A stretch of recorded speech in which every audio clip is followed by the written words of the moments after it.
Good afternoon. I'm Balaji from Amrita Institute of Medical Sciences, Cochin. My research topic is XRCC1 gene polymorphisms in oral cancer in the Kerala population. Annually, 3 lakh cases of oral cancer are diagnosed worldwide, of which 65,000 cases come from India alone. Out of every 100 cancer cases diagnosed in India, 30 of these are oral cancer. And this is a staggering number in comparison with developed countries which have a conversion rate of 3 per 100 cases.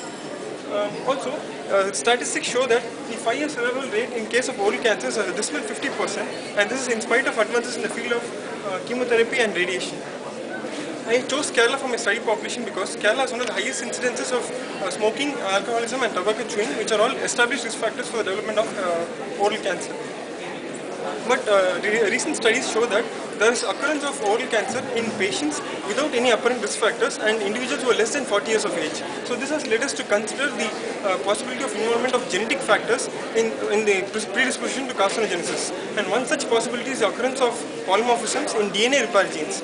One such gene which I have worked upon is the XRCC1 gene, which plays an important role in the base excision repair pathway.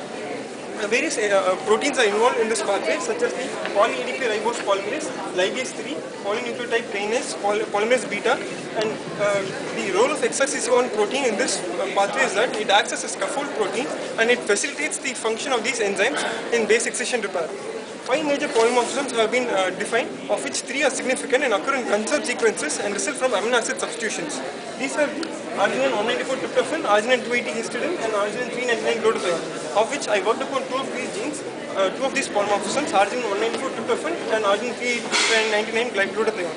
So the aim and purpose of my study is to find out the frequency of these polymorphisms in Kerala population, as well as to find their association with risk habits such as alcoholism, smoking and tobacco chewing.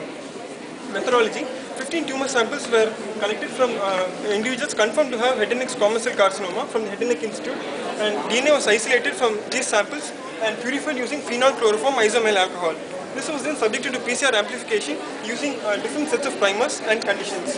And after PCR amplification, it was subjected to restriction digestion using the enzymes PVU2 and NCA1 enzymes, and it was incubated at 37 degrees C for 3 hours.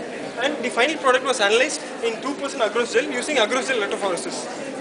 This is the RFLP profile obtained after restriction digestion with the enzymes PVU2 and NCA1.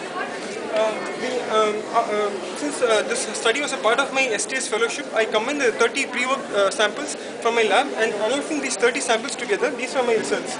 Analysis of exons 9 and 10 showed that 26% of the patients showed the heterozygous arginine 399 glutathione genotype, whereas almost 90% of my patients showed the wild genotype, arginine 194 tryptophan.